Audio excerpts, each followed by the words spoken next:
是啊，当它水少的话，它就会那个卡到这个槽里面。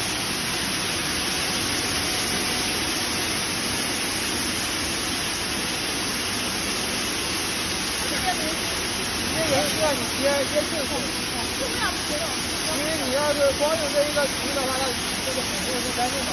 这个你起来之后，这里面有净水，有净水下来，我们用不了的这个，这个很行啊，没问题。大概是再关一下吧。